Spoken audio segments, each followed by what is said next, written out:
On se souvient qu'entre avril 2019 et novembre 2022, Israël a traversé une crise politique sans précédent avec la succession de 5 scrutins législatifs anticipés en moins de 4 ans. Cette instabilité chronique qui a profondément paralysé les institutions et polarisé le débat public en débouchant dès janvier 2023 sur les acerbes et dangereuses polémiques concernant la réforme judiciaire a mis en exergue la nécessité de modifier le système politique et électoral du pays, un impératif qui devrait être l'une des premières priorités d'Israël, quel que soit le prochain gouvernement.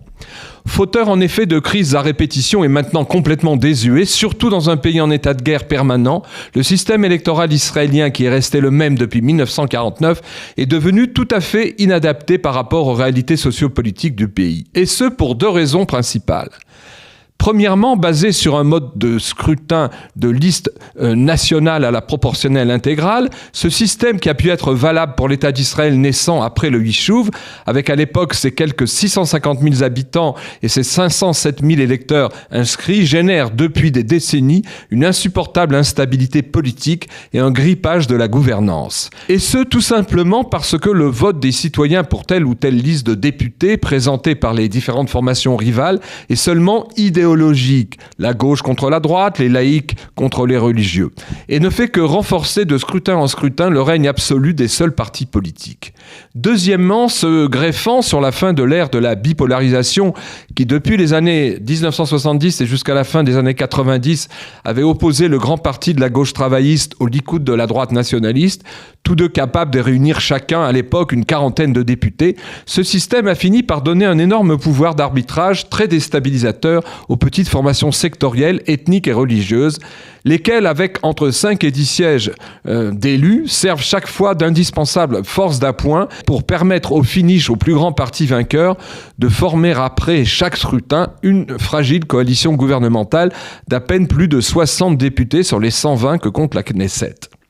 D'où la fragilité chronique de ces coalitions sans cesse à la merci des chantages souvent budgétaires, financiers, sectoriels ou idéologiques initiés par ces petites formations devenues indispensables à la survie du gouvernement en place. Et ce jusqu'au prochain chantage. Fait hautement significatif sur les dangers inhérents à tous les dysfonctionnements de ce système électoral désuet, fauteur d'instabilité maladive, depuis sa renaissance en 1948, Israël a connu en 78 ans pas moins de 37 gouvernements successifs, ce qui donne une durée de vie moyenne d'à peu près 2 années de vie par gouvernement, un chiffre inepte et proprement impensable pour un pays qui en près de 8 décennies a connu près d'une vingtaine de guerres et d'opérations militaires d'envergure, sans compter les énormes difficultés que cette instabilité politique et la rotation rapide des cabinets se succédant au pouvoir génèrent en empêchant d'assurer une bonne gouvernance, d'exercer pleinement la souveraineté étatique sur tout le territoire d'Israël et d'accomplir une gestion suivie de nombreux dossiers sécuritaires et socio-économiques de la vie publique. Nombreuses sont donc les conséquences de tous les dysfonctionnements structurels dus à ce système de scrutin et à ce règne des petits partis sectoriels.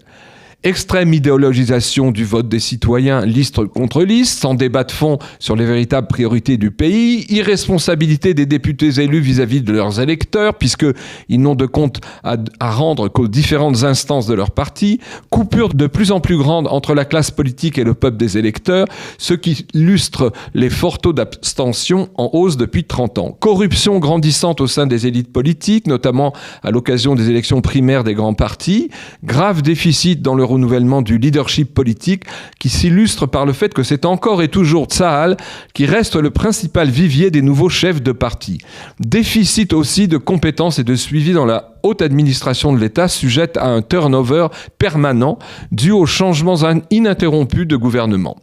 Omnipotence enfin d'un deep state aux mains de certaines élites inamovibles en place, elles-mêmes sans cesse protégées par les juges de la Cour suprême.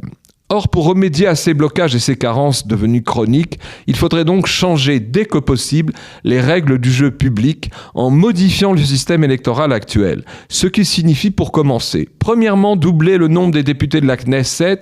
pour le faire passer à 240 députés au lieu des 120 d'aujourd'hui, car en 1948, chaque parlementaire élu représentait seulement 4300 citoyens au lieu de 57 000 par député en 2022, soit plus de 13 fois de nos jours. Deuxièmement, instaurer dans un souci d'équilibre un système électoral panaché avec 120 députés, donc la moitié de la nouvelle Knesset, qui seront élus par un scrutin majoritaire à 2 tours dans des circonscriptions régionales, ce qui permettra assez vite l'émergence à la base de nouveaux leaders politiques liés aux réalités socio-économiques de terrain, tout en conservant le système à la proportionnelle intégrale de liste pour les 120 autres parlementaires. En fait, seuls ces changements salutaires que pourrait revendiquer à l'avenir dans tout le pays un grand mouvement citoyen exigeant de changer enfin les règles du jeu public, seuls ces changements permettront à Israël de se doter enfin d'un cadre constitutionnel et d'instaurer ce faisant, presque 80 ans après 1948, sa deuxième république.